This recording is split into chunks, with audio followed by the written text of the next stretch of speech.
빠방하이, 심슨 속 미국 문화 편도 어느덧 8편을 향해 가는데요. 오늘은 중간 정리 겸 심슨 속 미국 문화 4탄 그리고 미국 음식 문화 2탄 총 6편 몰아보기를 준비했습니다. 영상이 좀 길 수도 있는데요. 재밌게 봐주세요. 심슨 속 신기한 미국 문화 몰아보기 시작하겠습니다.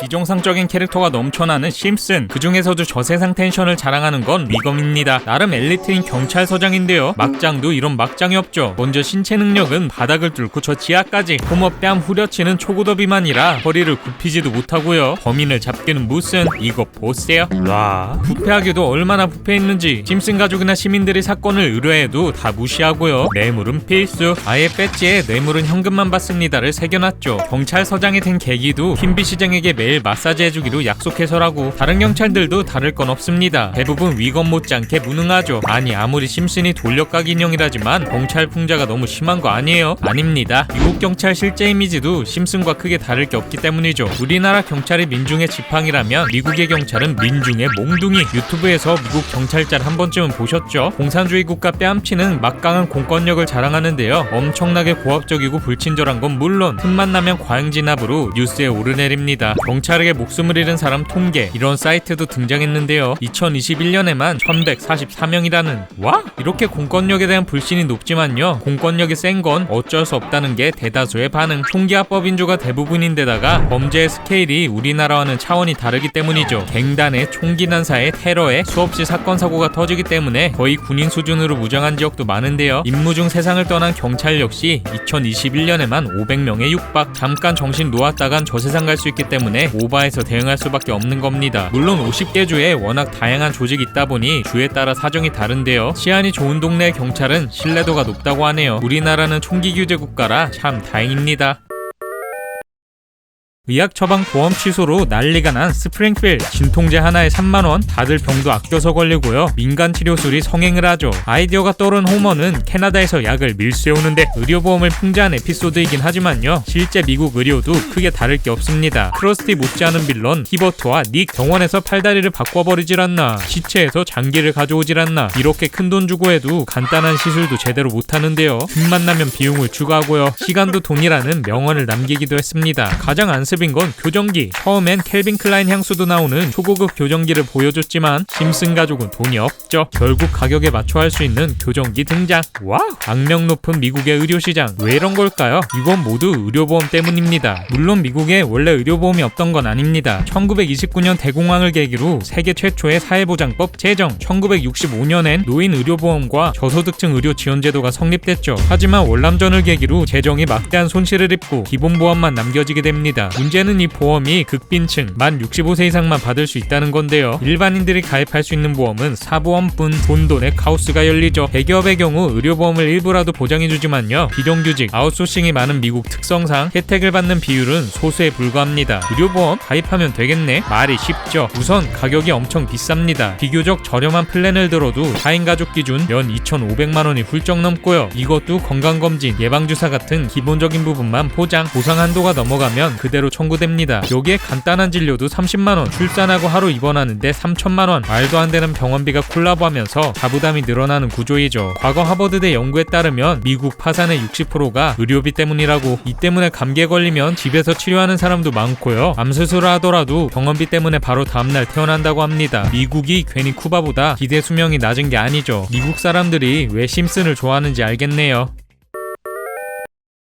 무슨 음식이든 환장하고 먹는 호머 심슨. 특히 베이컨 사랑은 미쳐버렸습니다. 와! 바트도 신나게 먹고요, 채식주의자 리사도 사실은 환장하고요. 마지는 물론 거의 모든 캐릭터들이 베이컨을 사랑하죠. 미국인의 베이컨 사랑 상상보다 어마어마합니다. 미국식 아침 식사하면 베이컨과 계란이 가장 먼저 떠오르고요, 햄버거 포함 거의 모든 음식에 베이컨이 껴있죠. 베이컨 베이글, 베이컨 도넛, 베이컨 아이스크림, 이런 무난무난한 것부터 베이컨 브라우니, 오레오 베이컨 마리, 초콜릿 베이컨 마리, 베이컨 맛 치약, 베이컨 베이컨 향이 나는 담배까지. 마트에 가면 기본 베이컨들은 물론이고 구워놓은 베이컨까지 판매할 정도입니다. 베이컨만 구워먹는 베이컨 파티도 흔하고요. 베이컨 종교까지 있다는 것. 미국인의 최애 음식인 이 베이컨. 이렇게 인기를 얻게 된 데에는 비밀이 숨어 있습니다. 때는 1920년대. 베이컨이 인기는 있었지만요, 현재 같은 광풍은 아니었습니다. 오히려 매출이 점점 떨어지고 있는 상황이었죠. 그때 업계 꼴찌였던 디치넛 패킹이라는 회사가 PR 전문가 에드워드 버네이즈를 찾아가 살려달라고 부탁합니다. 버네이즈는 정신분석으로 유명한 지그문트 프로이트의 조카이기도 했는데요. 그 때문인지 홍보 마케팅에 천부적인 재능을 가지고 있었죠. 어떻게 홍보할까 고민하던 버네이즈, 업계에서 순위를 올리는 게 아니라 아예 베이컨 업계 파이를 키우기로 마음먹습니다. 그 후 미국 내 의사 5,000명에게 편지를 보내 아침 식사의 중요성에 대한 설문조사를 실행. 그 예로 베이컨과 계란 식사를 끼워넣었죠. 의사들은 베이컨을 먹어야 한다고 한 건 아니었지만요, 단백질 풍부한 아침 식사를 하는 게 중요하다고 대답했습니다. 버네이즈는 이걸 교묘하게 섞어서 4,500명의 의사가 아침 식사의 중요성을 강조했다. 바로 아래에는 베이컨과 계란이 균형 잡힌 아침 식사이다. 이 두 개의 기사를 연달아 냈습니다. 그리고 기사와 함께 이런 광고 캠페인을 펼쳤죠. 이건 마치 의사들이 베이컨과 계란을 아침 식사로 추천한 것처럼 보였는데요, 결과는 조대박. 베이컨은 건강식으로 탈바꿈하여 대부분의 식품업체에서 베이컨 계란 정식 광고를 했고요. 많은 미디어에 노출되며 아침 식사 = 베이컨 계란 정식 공식이 확립됐습니다. 아침으로 베이컨을 맛본 고객들은 아침뿐만 아니라 점심, 저녁 죄다 베이컨을 먹었죠. 왜냐? 맛있는데 건강에도 좋다고 생각했으니까요. 이게 베이컨이 흥하게 된 비밀. 버네이즈가 홍보한 광고는 이것뿐만이 아닙니다. 20년대에 공장 노동자는 머리망을 해야 한다는 안전 캠페인으로 전 세계 머리망 판매량을 늘렸고요. 당시 남성 전유물이었던 담배를 여성도 피워서 권리를 찾아라 여성 횃불 캠페인으로 담배 판매량도 늘렸습니다. 베이컨이며 담배이며 몸에 안 좋은 것들을 교묘하게 홍보해서 윤리적으로 많은 비판을 받기도 했죠. 광고의 힘이 정말 대단하네요.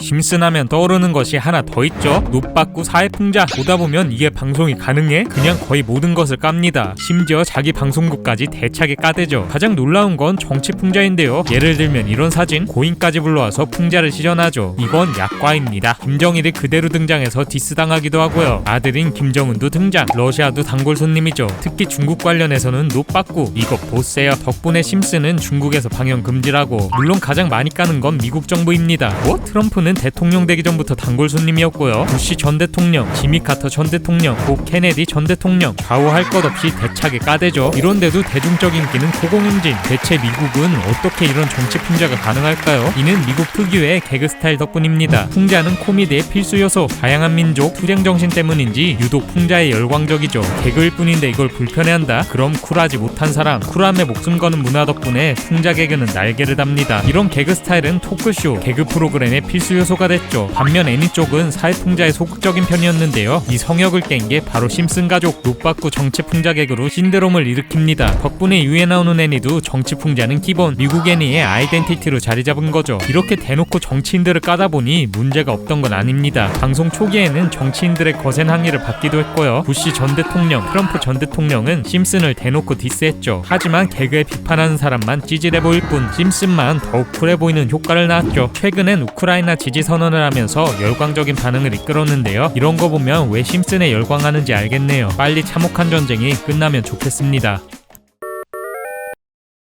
어떤 먹방이든 야무지게 먹는 호머. 햄버거, 바비큐, 뷔페, 샐러드, 과자. 보기만 해도 군침 돈다는, 뭐 여기까진 다 아는 맛인데요. 베이컨보다 지분율 높은 이 음식, 심슨이 가장 좋아하는 음식 탑3 안에 드는 이 음식, 바로 복차. 맛있게는 생겼는데 말이죠, 뭔 맛이길래 저렇게 좋아하지? 우리나라에는 생소한 음식이라 상상이 안 갑니다만 이거 미국의 근본 음식이나 마찬가지입니다. 우리나라에 삼겹살이 있다면 미국에는 폭찹이 있는데요. 베이컨, 햄 같은 가공육을 제외하면 가장 많이 소비되는 돼지고기가 폭찹입니다. 미국에서 돼지고기 하면 폭찹이 떠오를 정도로 사랑받는 음식이죠. 도대체 폭찹이 무엇이냐? 부위로 치면 돼지의 갈비살입니다. 돼지고기 스테이크는 지방이 많은 돼지의 어깨 부위라면 폭찹은 지방이 적은 등뼈에서 잘라낸 부위인데요. 살코기가 많아서 좀 퍽퍽한 게 특징이죠. 닭도 가슴살 같은 살코기를 좋아하듯이 돼지고기도 살코기에 환장을 합니다. 그래도 그냥 먹긴 퍽퍽해서 꼭 소스와 반찬을 세트로 먹는데요. 사실상 폭찹은 소스가 본체라는. 가장 많이 곁들여 먹는 소스는 달달한 베리 계열의 소스, 달달 상콤한 애플 소스, 마요네즈 베이스의 화이트 소스, 달콤 짭조름한 바비큐 소스, 상큼한 머스타드 소스. 여기에 푹 찍어 먹으면 퍽퍽함이 상쇄되면서 그리 맛있을 수가 없다고. 하지만 이렇게 무난하게만 먹을 미국이 아니죠. 이것도 각종 마개조로 별의별 레시피가 탄생했습니다. 짐슨넷처럼 치토스 가루로 튀긴 치토스 폭찹도 있고요. 햄버거처럼 먹는 폭찹 샌드위치, 꿀마늘 소스로 만든 꿀마늘 폭찹, 우리나라 돼지갈비 느낌의 코리안 스타일 폭찹, 베이컨을 돌돌만 베이컨 폭찹까지. 와! 먹는데 진심인 미국 사람들, 췌장 걱정만 없으면 이런 음식만 먹고 살고 싶네요.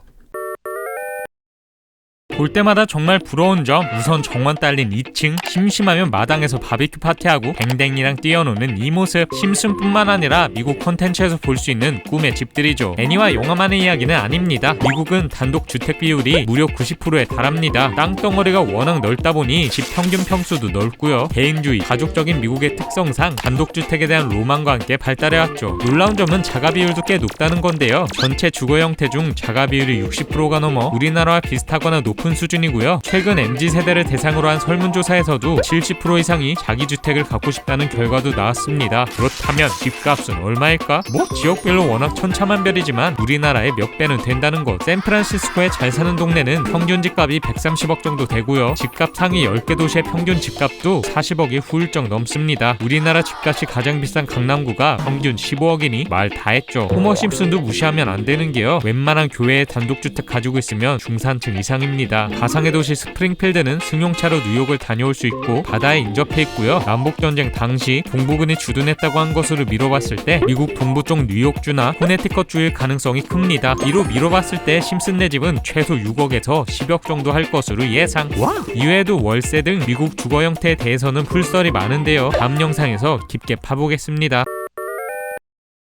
심슨에 나오는 미녀들, 인기 여가수, 미녀 강사, 호머를 유혹하는 FBI 요원, 치어리더까지. 이 사람들의 공통점이요, 우선 입술이 두껍고요, 금발에 어메이징한 몸매를 가지고 있죠. 남자도 마찬가지입니다. 얼굴, 몸 할 것 없이 전반적으로 큰 골격.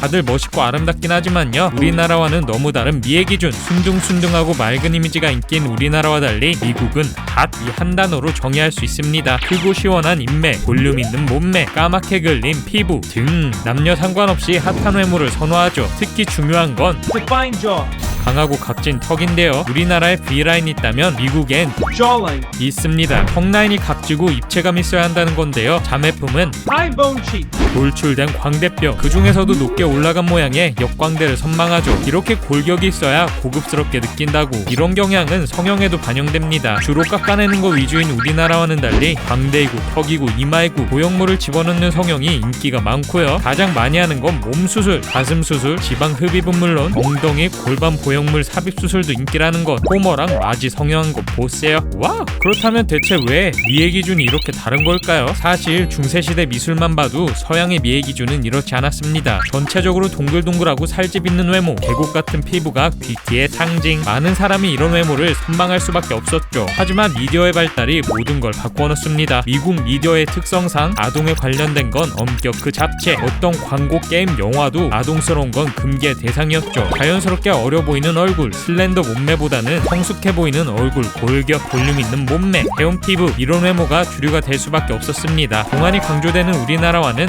확실히 상반되네요. 벌써 숨막히면 안됩니다. 진짜는 파티 문화이거든요. 심슨에서도 프롬 파티 보셨죠? 이건 학생들에게 1년 중 가장 큰 행사입니다. 무려 초등학교부터 시작되는데요. 다들 아싸가 되지 않으려고 몇 개월간 준비에 돌입하죠. 첫째, 파트너 구하기. 파티를 무난하게 다녀오려면 파트너는 필수인데요. 이때부터 처절한 눈치 게임이 시작되죠. 애인이 있는 사람은 애인끼리 가지만 아닌 경우 썸에게 고백하거나 이성 친구를 힘들게 구해야 합니다. 둘째, 드레스 구하기. 파트너를 구했다면 파티 준비 돌입. 남자는 정장, 여자는 드레스를 구하는데요. 파티에서 예쁜 드레스 입는 건 여자아이들의 로망. 드레스 대여점이나 싼 드레스 파는 곳도 많지만 거하게 돈 쓰는 경우가 많습니다. 셋째, 프롬포즈. 이건 프로포즈와 프롬의 합성어입니다. 이런 보드에다가 프로포즈 문구를 써서 여자 집이나 학교에서 프로포즈를 해야 하는데요. 반드시 합의된 파트너와 해야 망신당하지 않는다고. 넷째, 가서 신나게 놀기. 신나게 춤추다가 프롬킹 뽑히면 축하해주고 끝납니다. 사실 프롬 파티는 학교 주관으로 진행해서 생각보다 건전한데요. 문제는 문제는 애프터 파티. 이때 인싸들은 각종 하우스 파티에 초대받고 광란의 밤을 보냅니다. 좀 기빨리긴 하지만 1년에 한 번이니까 재밌겠다고요? 아닙니다. 미국인들은 1년 내내 파티를 한다고 해도 과언이 아닙니다. 학교만 해도 큰 행사인 홈커밍 파티, 시기별로 댄스 파티에 뭐에 넘쳐나죠. 물론 성인들도 파티 즐기는데 정신 없는데요. 각종 생일 파티는 기본이고요. 1년 중 가장 큰 행사인 추수감사절 파티, 크리스마스 파티, 할로윈 파티, 이웃 주민끼리 즐기는 블록 파티, 새 집으로 이사할 때 하는 하우스워밍 파티, 수시로 마당에 손님 초대해서 하는 바베큐 파티, 각자 음식을 가져와서 다 같이 나눠 먹는 팔럭 파티, 이런 무난한 파티들부터 베이컨 구워 먹는 베이컨 파티, 과거에 아이들 면역력 길러준다고 했던 수드 파티 등 별의별 파티가 다 있습니다. 수준에 안 맞게 파티 열다가 파산하는 에피소드도 있었는데요. 진짜 이렇게 파산하는 사람들도 많다고. 역시 인싸들의 세계는 기빨리네요.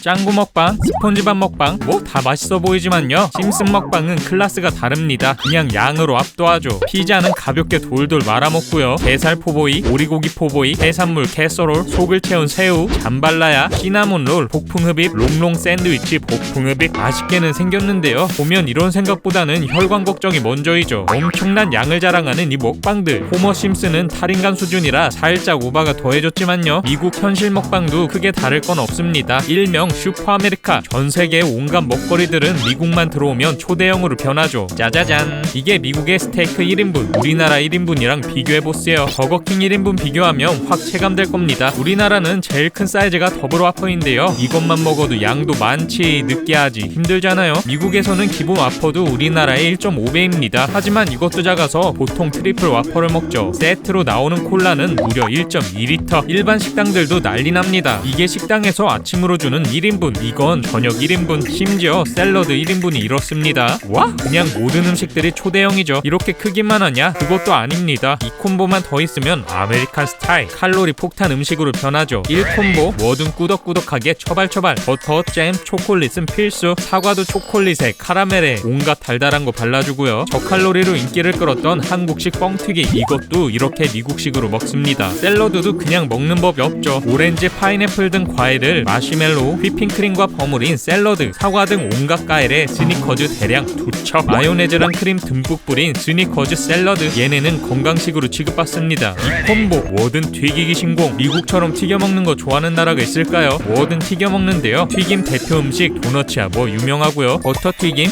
오레오 튀김, 피자 튀김, 햄버거 튀김, 심지어 콜라 튀김도 있습니다. 우선 대용화해주고요. 꾸덕꾸덕 3머치, 4머치로 이것저것 발라주고요. 무슨 음식이든 튀겨주면 아메리칸 스타일 3단 콤보 크리티컬 히트. 아주 인슐린으로 혈관을 때려 부숩니다. 이 때문에 호머 심슨 같은 초고도 비만이 많을 수밖에 없죠. 전체 인구 중 비만 인구만 3분의 1에 육박하고요. BMI 40이 넘어가는 사람도 6천만 명이 넘습니다. 남성 평균 체중 91kg, 여성 평균 체중도 74kg이죠. 여기에는 넘쳐나는 정크푸드도 한몫하는데요. 씁쓸한 음식 사막. 다음 순위에서 이어서 소개할게. 요구르트.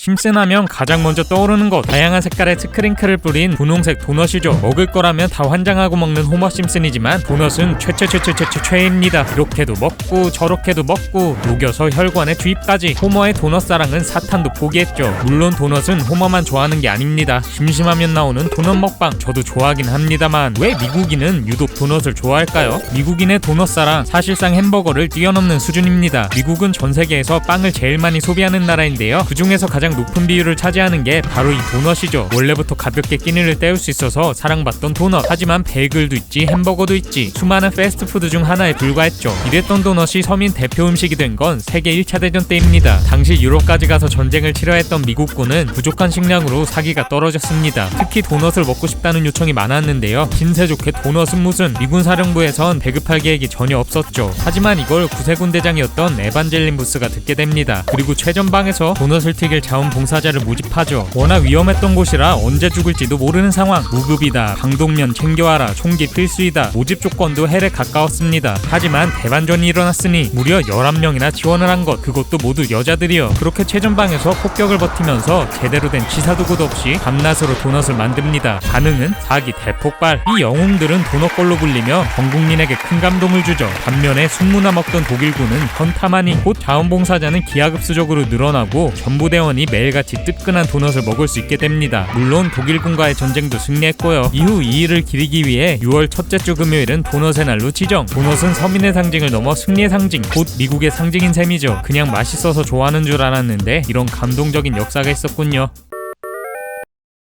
튀김 쳐돌이 미국인들 안 튀겨 먹는 음식이 없습니다. 감자튀김의 인기는 말해 뭐해. 오레오 튀김, 초콜릿 튀김, 햄버거 튀김, 치즈케이크 튀김, 심지어 콜라 튀김까지. 보기엔 생소해도 정말 맛있다고 하죠. 역시 먹자랄. 여기엔 특이점이 하나 있습니다. 생각보다 치킨의 인기가 없는 건데요. 그나마 프랜차이즈라고 할 만한 건 KFC뿐. 우리나라 치킨집 수가 전 세계 맥날 매장 수보다 많은 것과 비교하면 더 초라하죠. 닭도 많이 먹겠다, 튀김도 좋아하겠다, 우리나라만큼 인기 있을 것 같잖아요. 하지만 미국에서의 치킨은 그리 대중적인 음식은 아닙니다. 특히 닭다리는 극혐하는 사람이 많죠. 미국에서의 치킨이라 일명 소울푸드로 분류됩니다. 소울푸드는 우리나라에서는 추억이 담긴 음식, 인생 음식 정도로 쓰이지만요, 미국에서는 흑인 음식을 칭할 때 쓰는 단어입니다. 소울 음악과 비슷한 맥락이죠. 소울푸드는 주로 아프리카계 흑인이 많은 미국의 남부 음식으로 대변되는데요, 겁나 기름지거나 짜거나 달달한 게 특징입니다. 옥수수빵, 잠발라야, 바비큐 등이 유명하죠. 그래도 대표적인 건 역시 프라이드 치킨. 여기엔 슬픈 과거가 숨어 있습니다. 과거 백인 농장주들은 오븐에 굽는 형태의 닭 요리인 로스트 치킨을 즐겨 먹었습니다. 그 중에서도 닭가슴살, 닭 안심 등 단백질이 풍부한 화이트 미트를 즐겨 먹었죠. 그렇게 먹고 남은 부위인 닭다리, 목, 알개, 다크미트라고 불리는 부위는 흑인 노예의 몫이었는데요. 기름기가 많고 비린내가 나다 보니 양념 및 시즈닝을 해서 튀긴 게 그 시작입니다. 이처럼 프라이드 치킨 이꼴 흑인 음식이란 이미지가 강해서 피자, 햄버거 등 다른 미국 음식에 비해서는 대중성이 떨어지는 편이죠. 부위 중에서도 닭다리는 특히 안 좋아합니다. 미국인들이 이해 못하는 우리나라 문화가 닭다리 가지고 싸우는 거라는. 싫어하는 사람이 많다 보니 치킨집에서 조각으로 판매하는데요. 화이트미트, 다크미트 구분해서 판매한 게 조각 판매의 시작이죠. 치킨뿐만 아니라 다른 닭 요리에서도 닭다리는 최하 취급입니다. 부위별 가격도 거의 2배 가까이 차이가 나죠. 치킨 닭다리가 얼마나 맛있는데 먹자랄 취소.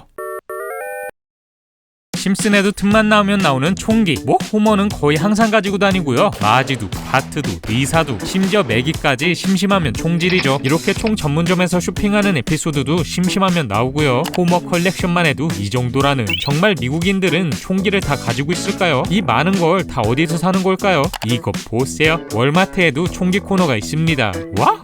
일반인 총기 1위에 빛나는 나라 미국. 총기는 필수품이나 마찬가지입니다. 추산되는 총기만 4억 정으로 1인당 1.2개 꼴인데요. 미등록된 총기까지 따지면 숫자는 훨씬 늘어날 거라고 하죠. 미국인이 전세계 인구의 4%인데 전세계 총기의 40% 이상을 보유하고 있는 셈입니다. 이렇게 된 가장 큰 이유는 총기를 구하기가 너무 쉽다는 것. 18세 이상의 영주권자 및 시민권자일 것. 또한 중범죄, 가정범죄, 심신미약 등 결격 사유만 없다면 누구나 쉽게 구할 수 있습니다. 접근성도 얼마나 좋게요. 월마트에는 아예 총기 전용 코너가 따로 있고요. 총기 전문 매장도 길 가다 쉽게 발견할 수 있죠. 물론 인터넷으로 구매할 수도 있고요. 중고나라에도 매물은 넘쳐납니다. 가격은 또 얼마나 저렴하게요. 총기도 가격에 따라 천차만별이긴 하지만요, 저렴한 신상품들은 20만원대 이하로 구할 수 있고요, 10만원대도 흔치 않게 볼 수 있습니다. 이런 기관총도 50만원대, 총알 가격은 50발에 만원꼴이죠. 이러니 호신을 명목으로 생일에 자식들에게 총을 선물로 해주는 건 흔하고요. 가족끼리 사격 연습도 많이 합니다. 이게 무려 어린용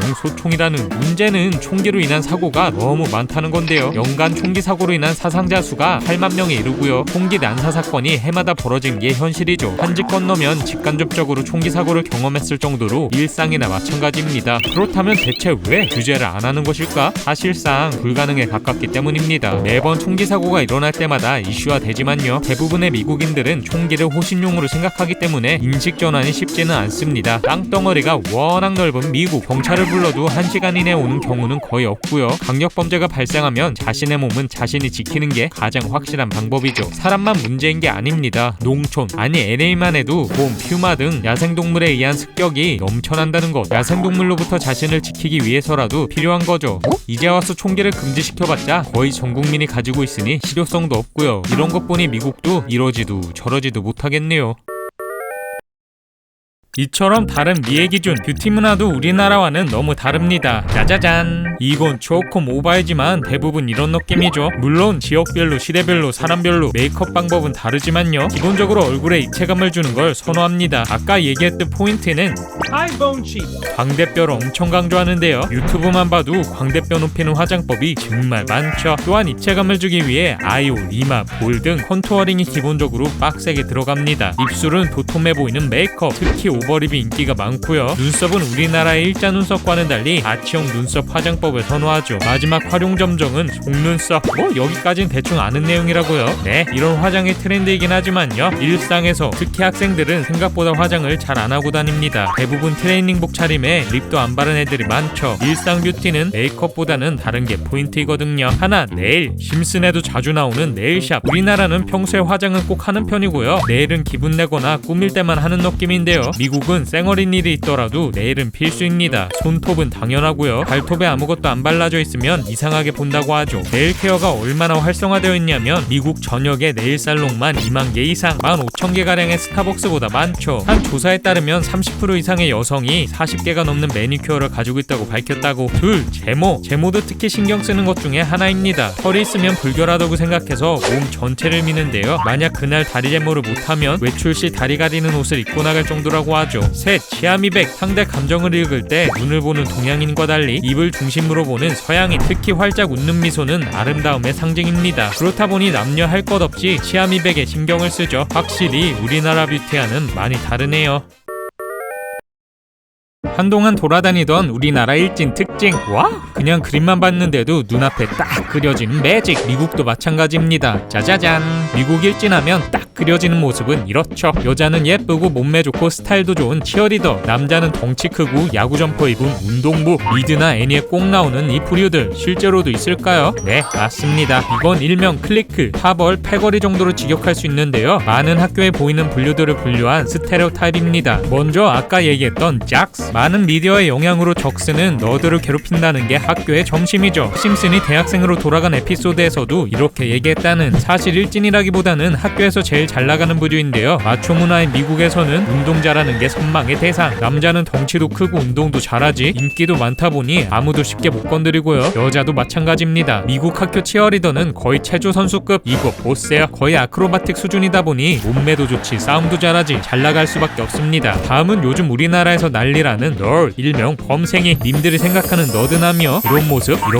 No. 대부분 이런 모습이 스테레오타입입니다. 리사 심슨, 밀하우스도 너드로 분류할 수 있죠. 님들이 생각하는 너드남 아마 프랩일 겁니다. 입시를 준비하는 사립학교인 프랩스쿨에서 따온 건데요. 너드와 달리 옷도 잘 입고 다니고 부잣집 느낌 뿜뿜하죠. 프랩이 적스인 경우도 많아서 역시나 잘 나가는 그룹입니다. 다음은 긱스, 일명 괴짜. 너드보다 좀 더 마이너한 부류인데요. 우리나라로 치면 오덕 같은 느낌? 내 얘기냐고? 바트를 너드와 긱스 사이 어딘가쯤에 핵인싸로 볼 수 있겠습니다. 다음은 이모와 고스. 미국의 하드락스타 스타일의 패션 혹은 다크한 패션을 하는 애들인데요. 주로 미드에서 주인공 친구로 많이 나오죠. 마지막으로 로너. 한국어로 치면 왕따는 아니고 아싸 같은 느낌입니다. 이외에도 힙스터, 윙걸 등 다양한 부류가 있는데요. 왜 이런 부류가 생겨났냐? 미국 학교는 대학교처럼 학점제이기 때문입니다. 서로 취향 맞는 애들끼리 모이거나 아닐 경우 아싸가 되기 쉬운 구조이죠. 평소엔 그래도 괜찮은 편인데요. 점심시간은 고역이라고. 보기만 해도 숨이 턱턱 막히네요.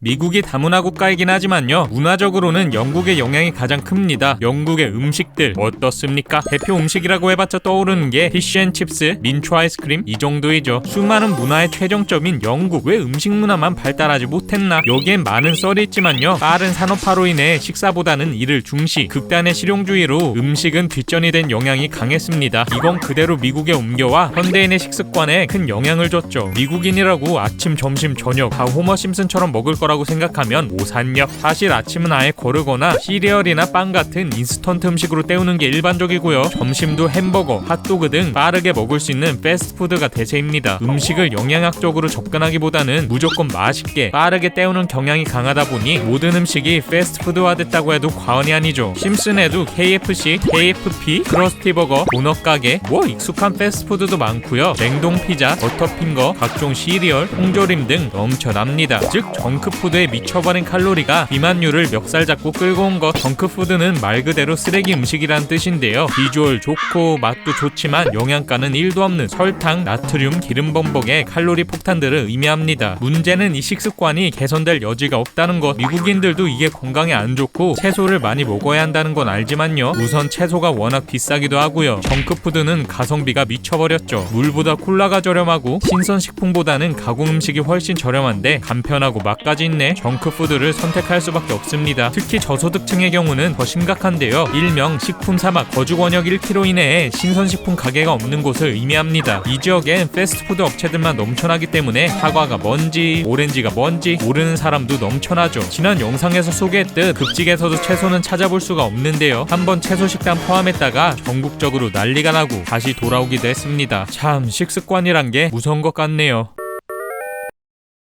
대학교처럼 이동 수업을 한다거나 쉬는 시간이 없다거나 우리나라와는 너무 다른 미국 학교. 소재가 너무 많으니 딱 2가지만 살펴보겠습니다. 먼저 스쿨버스. 얘네 분명 초등학생인데요. 아침마다 스쿨버스를 타고 다닙니다. 그것도 매일 목숨 걸고요. 우리나라는 유치원 정도까지만 스쿨버스를 운행. 초등학교만 돼도 알아서 통학을 하는 게 일반적이죠. 하지만 미국은 대부분 고등학교까지 운행합니다. 워낙 땅덩어리가 넓은 데다가 대중교통이 발달하지 않은 지역이 많은 미국. 통학이 헬이다 보니 그렇습니다만 아이들 안전에 진심인 문화 영향이 크죠. 스쿨버스는 그 문화의 집약체나 다름없습니다. 아이들 등하교의 안전을 책임지는 개념인 셈. 그리고 버스의 소재, 이 외피가 장갑차에 쓰는 강철판이라는 거 아셨나요? 법적으로 철판 두께, 프레임 강도 등을 장갑차와 동일 규격으로 사용해야 합니다. 이렇게 사고가 나면 주로 자동차만 박살난다고. 애들이 무지막지한 운전에도 살아남은 이유가 있었네요. 그런데 자세히 보면 이상한 점, 얘네 안전벨트를 안 매고 있죠. 아니 안 매는 것도 아니고 벨트가 아예 없습니다. 이는 아이들 체형에는 벨트 매는 게 사고 피해가 더 크다는 인식 때문인데요. 최근엔 추가하는 추세지만 없는 버스가 대부분이죠. 그래도 크게 걱정은 안 하는 게 사고 날 일이 거의 없습니다. 스쿨버스는 일명 도로 위에 신, 버스마다 붙어있는 이 스톱 사인이 신호등 역할을 하는데요. 아이들이 하차할 때마다 스톱 사인이 뿅! 이게 뜬다? 모든 자동차는 바로 멈춰야 합니다. 뒤에 있는 자동차뿐만 아니라 반대편 자동차도 정지해야 하죠. 이때 안 멈추면 바로 벌금 $250랑 벌점. 와우! 움직이는 스쿨존인 셈이죠. 이외에도 학교에 방탄문을 설치한다든가 도내에 경찰이 있다든가 안전한 학교를 만들려고 엄청난 노력을 하는 미국. 이런 문화는 본받아야겠네요. 미국에서 치킨 포지션을 담당하는 거 따로 있습니다. 바로 피자. 미국 배달음식의 대명사로 미국 전역의 피자 가게만 8만 개에 육박. 전체 인구 중 13%가 매일 피자를 먹는다는 통계도 있죠. 호머도 난리 났습니다. 이렇게도 먹고 저렇게도 먹고. 피자 먹방 한번 보실까요?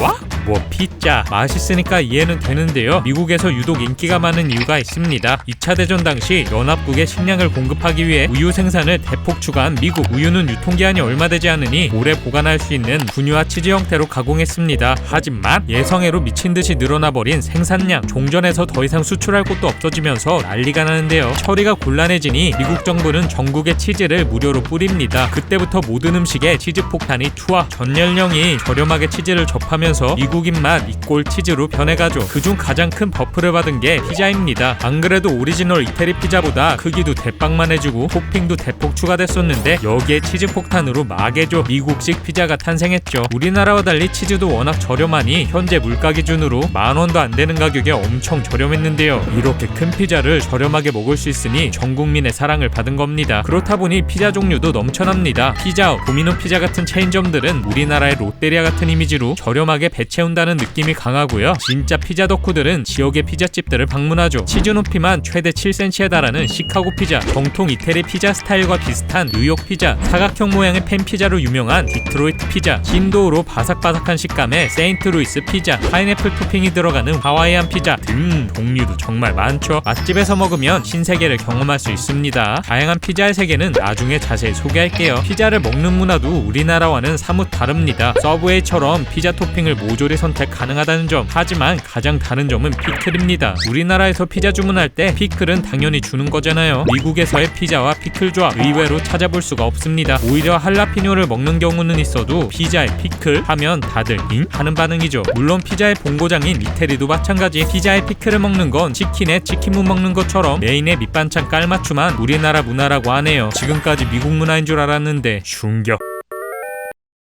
심슨이 매운맛인 이유, 워낙 풍자가 많고 폭력적인 장면도 많긴 하지만요, 19금 농담들이나 개그도 워낙 많기 때문이죠. 사람들 앞에서 옷을 벗는 마지, 호머를 유혹하는 마지, 다른 여자와 하룻밤을 보낸 호머, 불륜, 심지어 동물이랑도 키스, 난리 났습니다. 뭐 이분들은 성인이라고 치지만요, 바트랑 리사도 틈만 나면 매운 장면을 연출하죠. 이런 장면?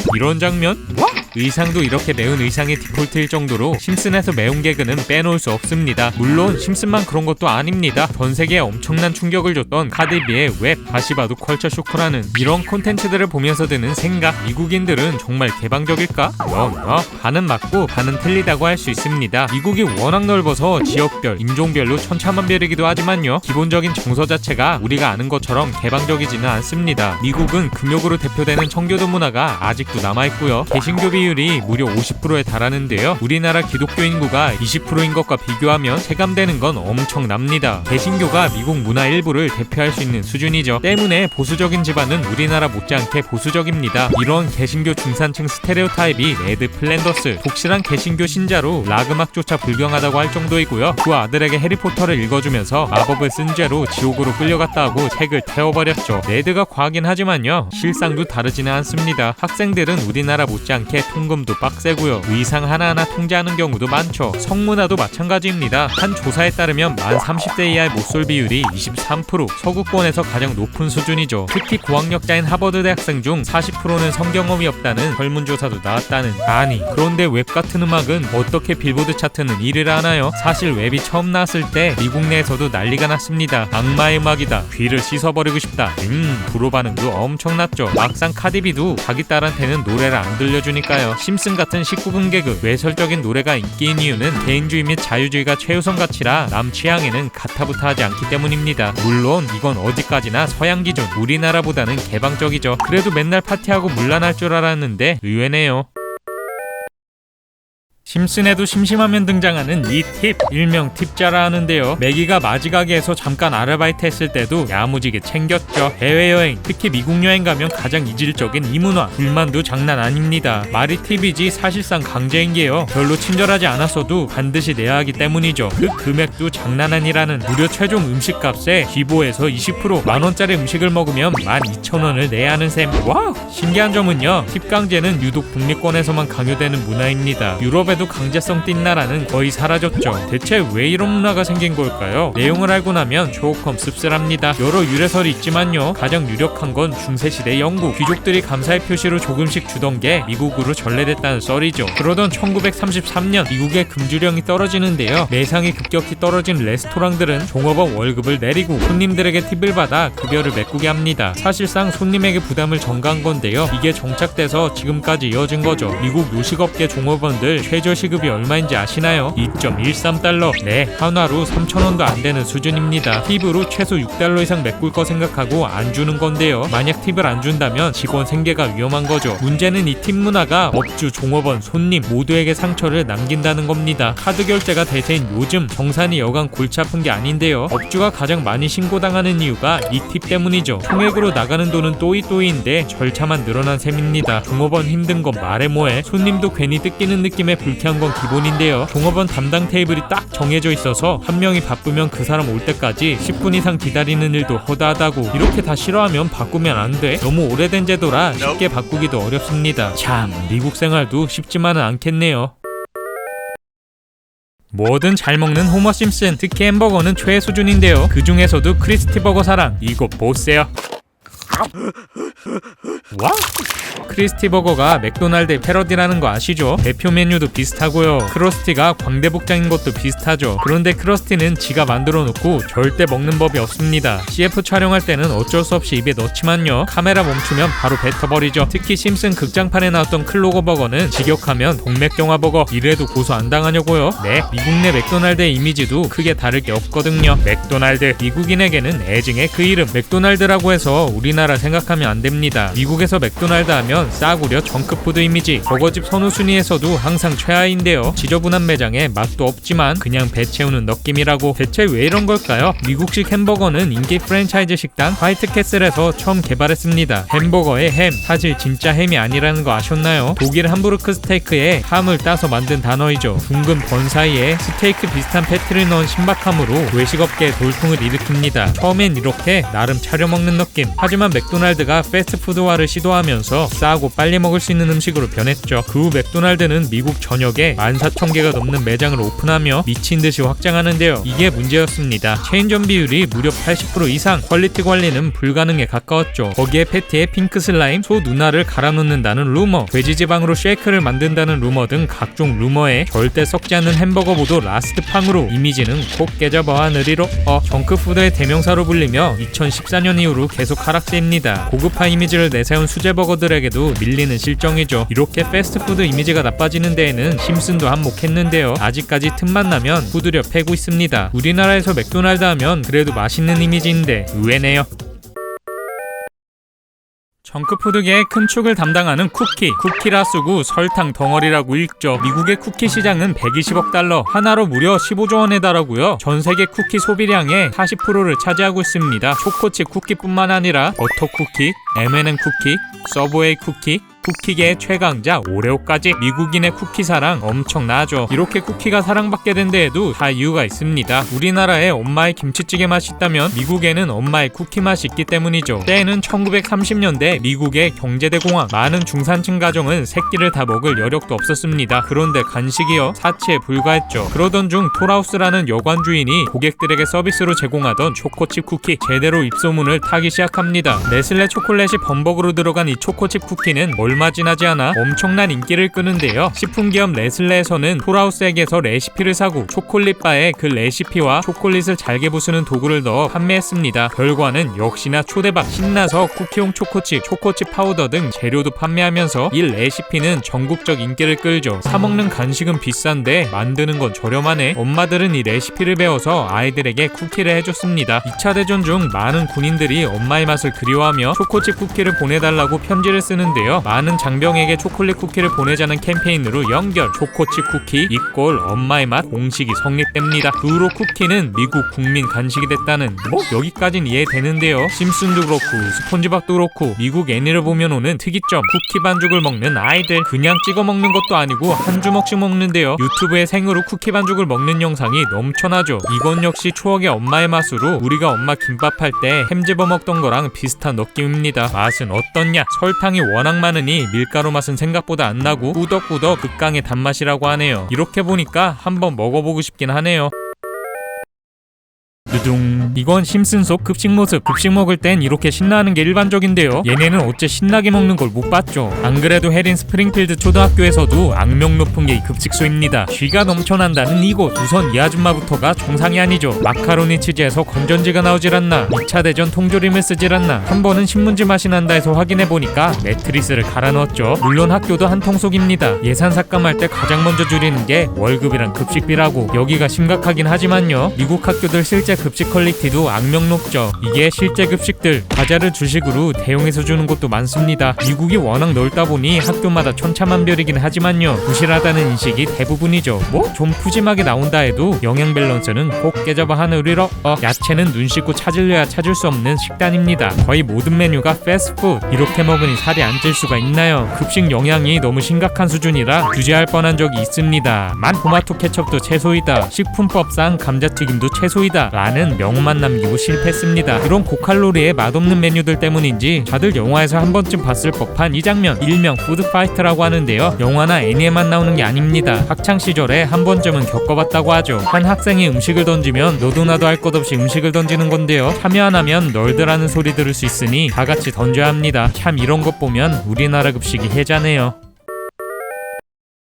네, 미국에서의 최우선 가치는 개인의 자유입니다. 이미 개인으로 귀속된 총기를 함부로 뺏을 수도 없고요. 이를 위한 법령을 제정한다 해도 들을 리 없죠. 또한 일탈을 좋아하는 것 역시 그 사람의 자유일 뿐 터치할 권한은 없습니다. 이렇게 개인주의, 자유주의가 중시될 수밖에 없는 이유, 미국이 자유를 향한 투쟁으로 세워진 국가이기 때문이죠. 그리고 그 중심에는 자유의 여신상이 있습니다. 아메리칸 드림, 나아가 미국 그 자체를 상징하기도 하는 자유의 여신상. 워낙 대표적인 상징이라 그런지 이렇게도 망가지고 이렇게 부서지고 샌드백에 가까워졌죠. 너무 많이 나와서 내적 친밀감 뿜뿜한 자유의 여신상. 원래 구리색이었다는 거 아셨나요? 자유의 여신상에는 다른 재미있는 비밀들이 많이 있는데요. 한번 살펴보겠습니다. 다들 아시는 것처럼 자유의 여신상은 미국 독립 100주년을 기념해서 프랑스에서 선물해준 겁니다. 독립전쟁은 지금의 미국을 탄생시킨 전쟁으로 당시 영국의 식민지였던 미국이 영국의 횡포에 맞서 독립을 선언하고 8년간의 전쟁을 통해 나라를 되찾은 혁명이죠. 이때 동맹국으로 큰 도움을 준 게 프랑스인데요. 우정의 선물로 자유의 여신상을 만든 겁니다. 하지만 주고받는 과정이 쉽지는 않았습니다. 높이가 93m, 무게는 무려 200톤에 이르는 자유의 여신상. 다 만들기는 했는데 배송하기가 어려워서 다시 분해 350조각으로 나눠서 순차적으로 배송을 했죠. 하필 그 시기는 뉴욕의 재정이 최악이었을 상황. 조립하는 데 쓸 돈이 없다면서 그냥 방치했습니다. 그렇게 애물단지처럼 1년간 방치됐던 자유의 여신상. 퓰리처상으로도 유명한 언론인 퓰리처가 모금운동을 하여 조립자금을 마련하고 가까스로 완공됐죠. 자유의 여신상은 온갖 상징으로 가득한 작품이기도 합니다. 모체 자체는 자유의 여신으로 불리는 리베르타스를 모티브로 했고요. 왕관의 7개의 뿔은 자유와 평등이 지구의 7개 대륙으로 햇빛처럼 퍼지는 것을 묘사했습니다. 왼손에 든 이 책은 독립선언서를 의미하며 책 제목은 미국의 독립기념일이 로마 숫자로 적혀있죠. 왼발로 밟고 있는 쇠사슬은 독립을 의미, 횃불은 자유로 세계를 비추는 걸 의미하죠. 초반의 16년간은 말 그대로 등대 역할을 했습니다. 다만 불이 그다지 밝지 않고 민원이 많아서 꺼버렸지만요. 아까 얘기했던 것처럼 동상 전체가 동전 색깔에 가까운 구리색이었는데요. 산화되면서 지금의 푸른색을 지니게 됐습니다. 지금은 미국을 대표하는 건축물인 자유의 여신상. 그대로 방치될 뻔했다니 놀랍네요.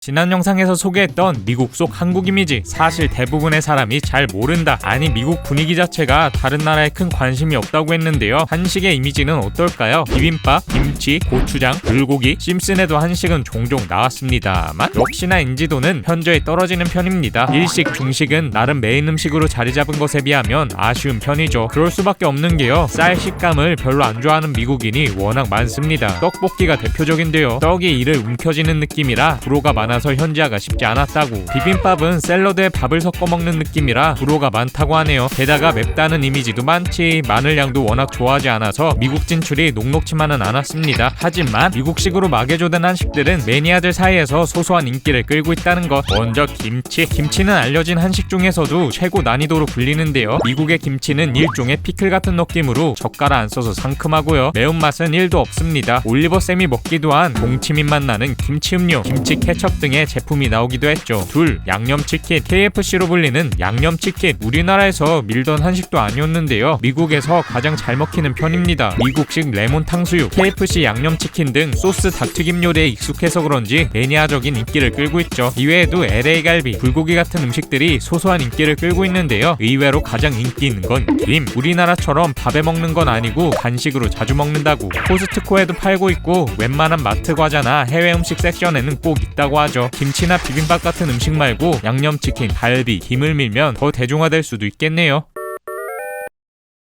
할로윈의 진심인 심슨, 시즌 1부터 매년 할로윈 스페셜을 방영하는데요. 재밌긴 한데 너무 매운맛이죠. 이거 보세요. 미국 사람들 왜 이렇게 할로윈의 진심인 걸까요? 저 빡키가 대신 설명해드리겠습니다. 할로윈은 고대 켈트족의 풍습에서 유래합니다. 켈트족은 1년을 12달이 아닌 10달로 인식했는데요. 한 해의 마지막이자 시작인 10월 31일 이 풍습을 버렸죠. 과거 켈트족은 영혼이 바로 떠나지 않고 1년간 이승에 머문다고 생각했습니다. 그리고 그 영혼은 1년간 머물 몸을 선택한다고 생각했죠. 유령, 특히 악령의 선택을 받지 않으려면 똑같이 유령 분장을 하자. 그럼 내 몸에 안 들어오겠지? 이게 유령 분장을 하게 된 유래입니다. 또한 악령이 집안에 들어오지 않도록 문 앞에 음식과 술을 뒀는데요. 현대로 오면서 이걸 먹고 마시게 된 거라고. 이처럼 원래는 켈트족의 문화였지만요, 미국의 아일랜드계 이민자들이 급증하면서 자연스럽게 전파됐죠. 파티를 좋아하는 미국 사람들 취향을 저격, 분장하고 먹고 마시는 날로 폭발적 인기를 끌게 됩니다. 하지만 할로윈이 우리가 생각하는 것처럼 메인 행사 행사는 아닙니다. 공휴일도 아니고요. 참여를 아예 하지 않는 사람들도 많죠. 우리나라로 치면 어린이날과 빼빼로데이의 중간의 느낌인데요. 사탕받는 어린이들이나 즐기는 행사이다. 너무 상업적인 날이니 호구 잡히지 않겠다. 이런 반응도 많은데다가 보수적인 기독교 집안은 금기시하기도 합니다. 결론은 충분히 많은 사람들이 즐기는 행사는 맞지만 호불호도 많은 행사이다 입니다.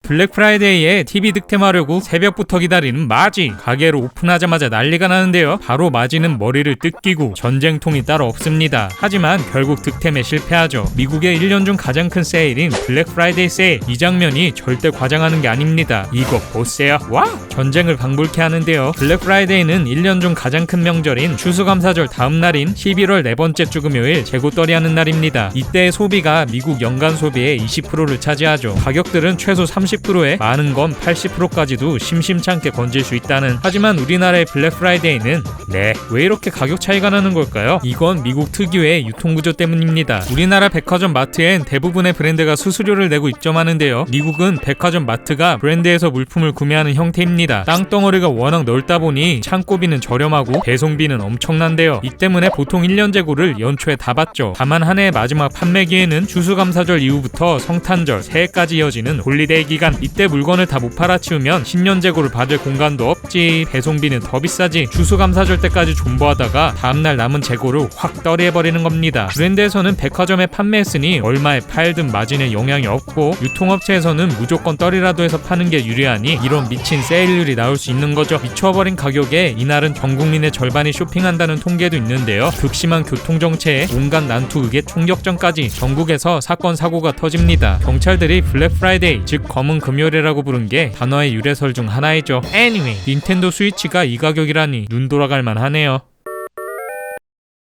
지금까지의 음식들 보세요. 말이 초콜릿 쿠키이지 그냥 설탕폭탄이나 마찬가지이고요. 베이컨도 짜고 기름 넘치고 건강에 최악이고요. 뭐 정크푸드들은 말할 것도 없습니다. 하지만 이 분야 끝판왕은 밀크쉐이크. 이거 한 잔에 몇 칼로리인지 아세요? 무려 1600칼로리. 와? 심슨에도 크러스티 쉐이크를 포함 틈만 나면 나오죠. 대체 뭘 넣었길래 칼로리가 이렇게 높냐? 레시피를 알면 충격일 겁니다. 기본적으로 아이스크림에 설탕, 시럽 등 달달한 재료들을 때려 넣고 갈아 만들죠. 여기에 초콜릿 케이크, 초콜릿을 듬뿍 깔아서 만드는 집도 많습니다. 밀크쉐이크도 광고 덕을 톡톡히 받는데요. 우유가 들어가기 때문에 건강하다라는 인식이 강해서 거의 70년간 음료계를 장악했죠. 특히 패스트푸드 업계에서는 세트로 콜라보다 쉐이크가 인기였습니다. 맥도날드가 인기를 얻기 시작한 것도 햄버거보다는 밀크쉐이크 덕분. 달달한 밀크쉐이크에 감자튀김을 찍어 먹는 게 유행하면서 덩달아 맥도날드 인지도도 올라갔으니까요. 두 햄버거, 감자튀김, 밀크쉐이크, 이 혈관 막히는 조합이 세트의 국룰이 됐습니다. 우리나라에는 쉐이크쉑이 들어오면서 알려졌죠. 참, 이런데도 췌장이 멀쩡한 것 보면 췌장수저 부럽네요.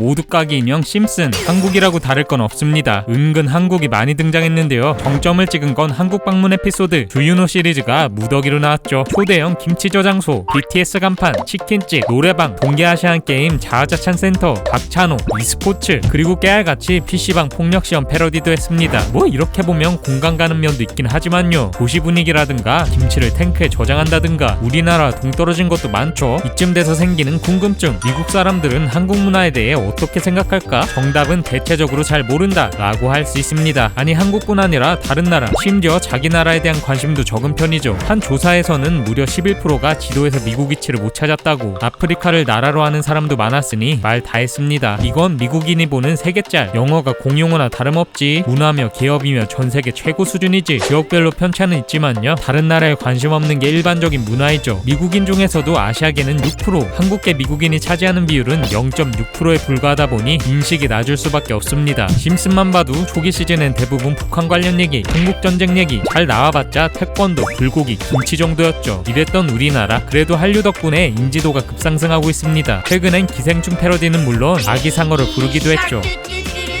K-팝 말고도 식문화, 드라마 등 많은 문화가 퍼지면 좋겠네요.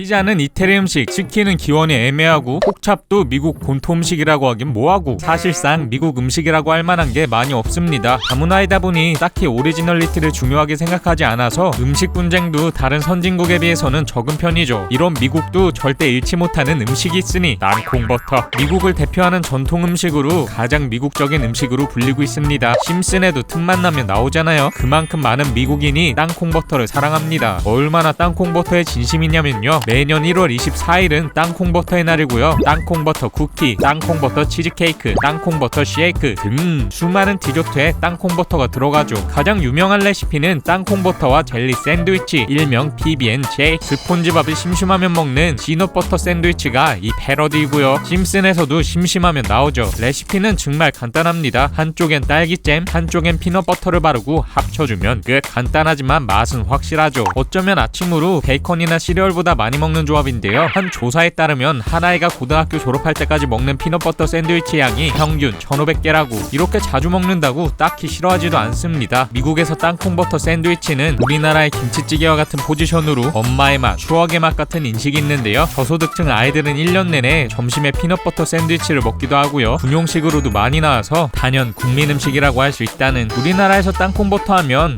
칼로리 어쩔? 엄청 헤비한 느낌이 먼저 들잖아요. 이거 시작이 건강식이었다는 건 아셨나요? 남미에서 들여온 슈퍼푸드 땅콩. 하지만 소울푸드라는 인식 때문에 미국에서는 잘 먹지 않았습니다. 맛도 있고 먹기 좋게 만든 게 땅콩버터였는데요. 미국 상류층에서 건강식으로 소소한 인기를 끌었죠. 1890년에 켈로그를 만든 존 켈로그가 특허를 사들이고 자신의 요양원에서 건강식단으로 제공한 게 시작. 이후 대중화를 거쳐 지금의 땅콩버터의 모습이 된 겁니다. 지금도 은근 건강식인 게요, 버터 같은 질감이어서 땅콩버터이지 안에 버터는 들어가지 않았습니다. 땅콩 함유량이 90% 이상이 대부분, 많으면 100%인 것도 있고요. 첨가물도 적어서 다이어트 식단에도 많이 포함되죠. 이참에 땅콩버터 다이어트 가?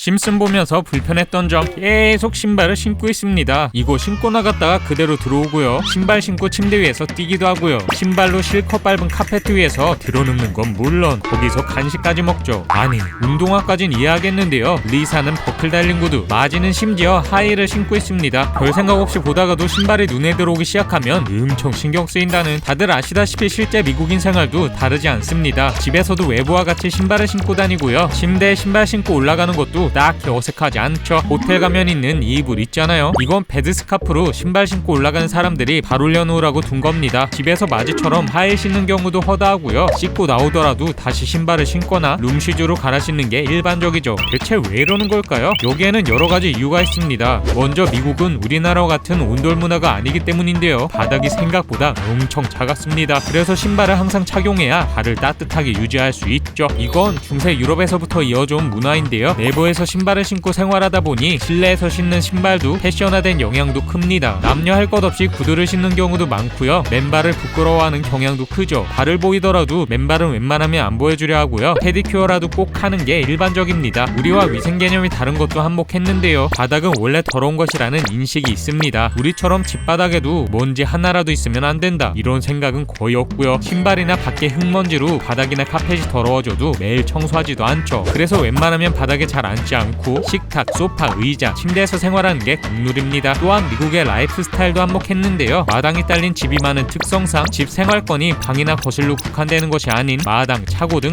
반경이 내부로 넓습니다. 자주 왔다 갔다 하는데 일일이 신발을 벗었다 신었다 하기 워낙 불편하기도 하고요. 대부분 차를 타고 다니다 보니 생각보다 더러운 게 많이 묻지는 않는다고 하죠. 그렇다고 해도 객관적으로 봤을 때 신발을 신고 생활하는 게 위생상 좋은 건 아닙니다. 때문에 생각보다 실내에서 신발을 신는 나라가 그리 많지 않고요. 미국도 코시국이 지난 후에 신발에 대한 인식도 조금씩 바뀌고 있죠. 요즘엔 남의 집에 들어갈 때는 꼭 신발을 신어야 하는지 벗어야 하는지 물어본다고 합니다. 그래도 위생상 벗는 게 더 나을 것 같긴 하네요.